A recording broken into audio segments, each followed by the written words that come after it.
అందరికీ మరణాత. ఈరోజు దేవుడు మనకు అనుగ్రహిస్తున్న శ్రేష్టమైన వాగ్దానము. నేను మిమ్మును గూర్చి ఉద్దేశించిన సంగతులను నేనెరుగుదును. రాబోవు కాలమందు మీకు నిరీక్షణ కలుగునట్లుగా అవి సమాధానకరమైన ఉద్దేశంలే కాని హానికరమైనవి కావు. For I know the plans I have for you declares the lord, plans to prosper you and not to harm you, plans to give you hope and A future.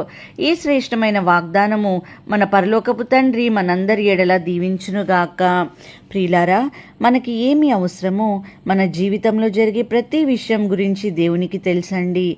మన వంతు ప్రార్థన చేసి విశ్వాసముతో ఉండి ఆ విషయాన్ని విడిచిపెట్టవలసిన వారమై ఉన్నాము. అంతేకాని దేవుని చిత్తానికి మాత్రము విరుద్ధంగా ప్రయత్నించకూడదు. నా జీవితంలో ఈ విధంగానే ఉండాలని అనుకోకూడదు. దేవుడు సరైన సమయములో ఎవ్వరు ముయ్యలేని తలుపులు మన కొరకు తెరుస్తారు, మనల్ని గొప్ప స్థానంలో ఉంచుతారు. ప్రార్థన చేసుకుందాం. సర్వోన్నతుడా, కృపగలిగిన తండ్రి, మమ్మల్ని అత్యంత మిక్కిలిగా ప్రేమిస్తున్న మా ప్రియ పరలోకపు తండ్రి, మీకు స్తోత్రములు. మమ్ములను, మా బిడ్డలను, కుటుంబములను క్షేమంగా దయచేసినందుకు స్తోత్రములు.